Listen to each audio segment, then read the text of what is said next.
السلام عليكم، نتمنى تكونوا بخير وعلى خير. مرحبا بكم معايا في فيديو جديد على القناة.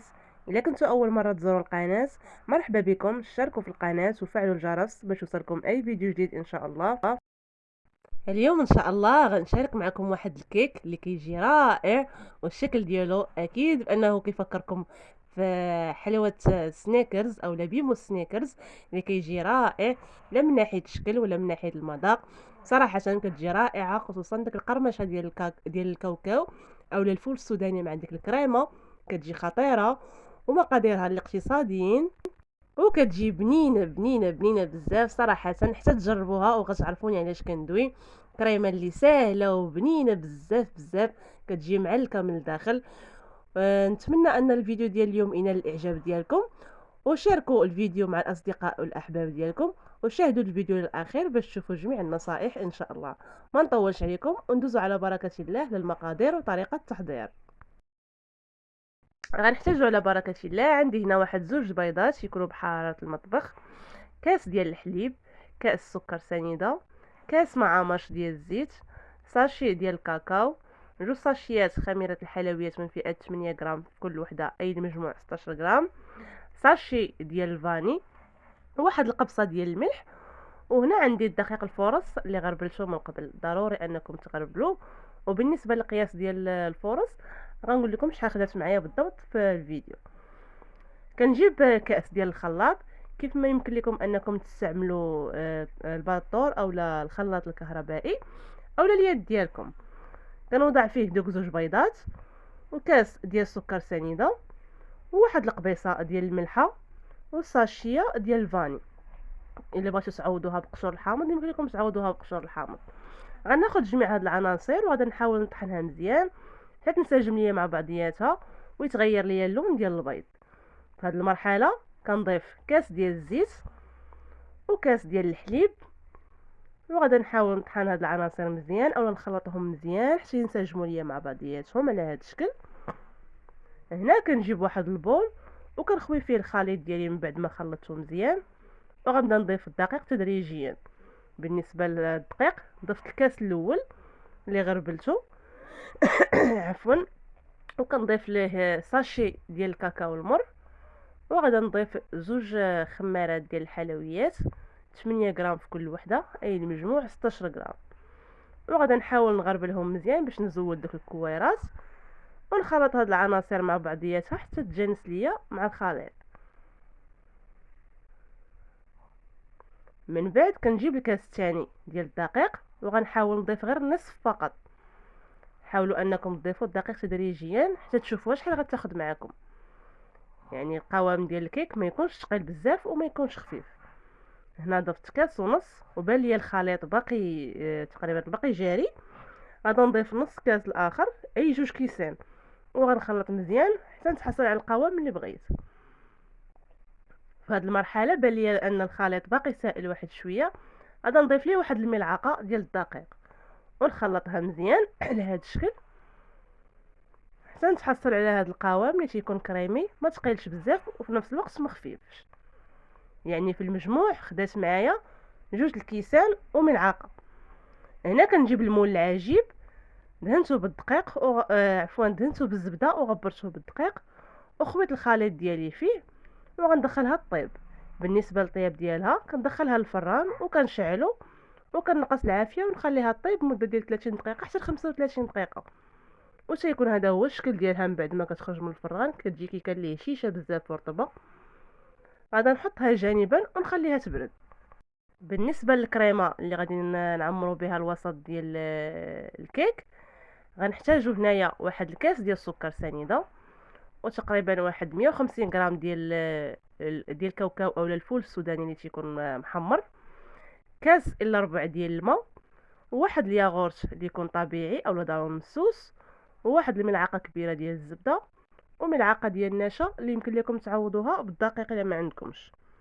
هنا كنجيبوا واحد الكاسرول اولا مقله اللي تكون ما كتلصقش، وكنخويو فيها داك الكاس ديال السكر سنيده، وعلى عافيه مهيله غادا نحطو فوق البوطه ونخليه حتى نتحصل على واحد الكراميل. غادا نخليه فوق البوطه ومره مره نحركو فقط باليد ديال الكسرونه. هنا غادا ندوز ناخذ ديك الملعقه ديال النشا وغادا نضيف ليها داك الياغورت مسوس الوزن ديالو 110 غرام.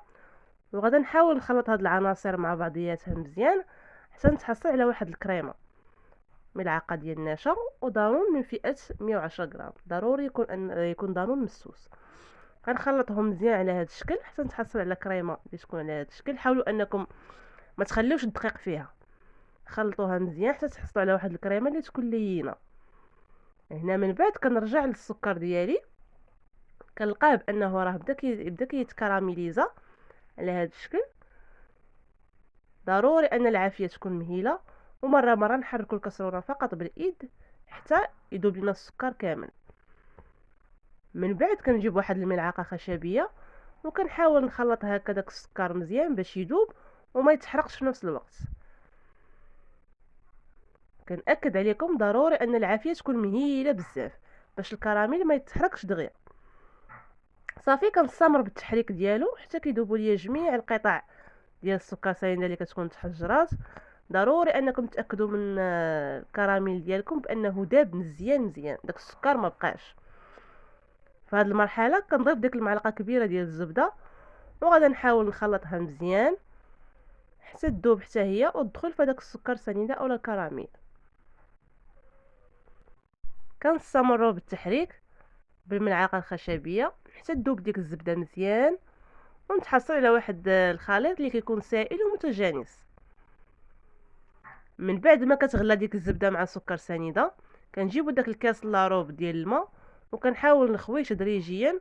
وفي هذه المرحله حاولوا انكم تبعدوا الوجه ديالكم لا يطال عليكم داك الماء فراه تيكون سخون بزاف او يطال عليكم داك السكر. صافي وكنجيب الملعقه ديالي وكنبقى نحرك فيه. في هذه المرحله ملي غتخويو الماء داك السكر غيتجمع لكم وغيولي قاصح، ما تخافوش منه، غير استمروا بالتحريك حتى يغلى لكم الخليط على هذا الشكل هذا. من بعد كتجيبوا ديك الكريمه اللي خلطنا ديال دانون مسوس مع ملعقه ديال النشا وكنضيفها. وغادا نجيب هنا الفوي، غنزول ديك الملعقه الخشبيه وغادا نجيب الفوي وغنحاول نبقى نخلط مزيان وهي فوق البوطه. كيف ما كتعرفوا النشا فراه كيعقد الخليط، يعني الخليط ديالنا غادي يولي خاسر. في هذه المرحله حاولوا انكم ما توقفوش على التحريك، بقاو تخلطوا مزيان حتى طيب ديك النشا والخليط ديالكم يبان لكم بدا كيتقال وبدا كيغلي على هذا الشكل وكيكون دوك الفقاعات. في هذه المرحله ما نوقفوش على التحريك، نستمروا في التحريك مزيان على هذا الشكل.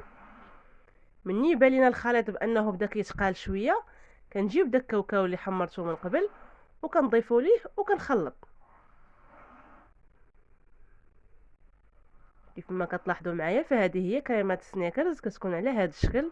صراحه واحد الكريمه اللي بنينه بزاف وكتجي رائعه، خصوصا المذاق ديالها تقريبا راه بحال السنيكرز. صافي كنستمر في الخلط ديالها ومن بعد مباشره والخليط ديالي سخون كنضيفو في داك الثقب ديال الكيك اولا ثقب المول العجيب، كنضيفو وكنقاد ليه الوجه ديالو على هذا الشكل. الكيك هنا تيكون بارد والكريمه كتكون سخونه، حيت الا خليتوها حتى تبرد فراها كتخسر وكتعقاد. من بعد ما كنضيفها في المول عفوا في الكيك كنحاول نقاد ليها الوجه ديالها وكتزيين اختياري. كنجيب صلصه الشوكولا وكنضيفها من الفوق وتيكون هذا هو الشكل النهائي ديال الكيك ديالنا. صراحه كيجي واحد الكيك اللي رائع بنين، كريمه اللي بنينه بزاف ومقرمشه ولذيذه. غير هي من بعد ما ديروا الكريمه وسط الكيك حاولوا انكم تدخلوها للثلاجه وتخليوها على الاقل واحد ساعه كتشد راسها مزيان وكتعقد. نتمنى ان الفيديو ديال اليوم ينال الاعجاب ديالكم، وما تنساونيش من واحد اللايك وشاركوا الفيديو مع الاهل والاحباب، وبسلام عليكم الى فيديو اخر ان شاء الله.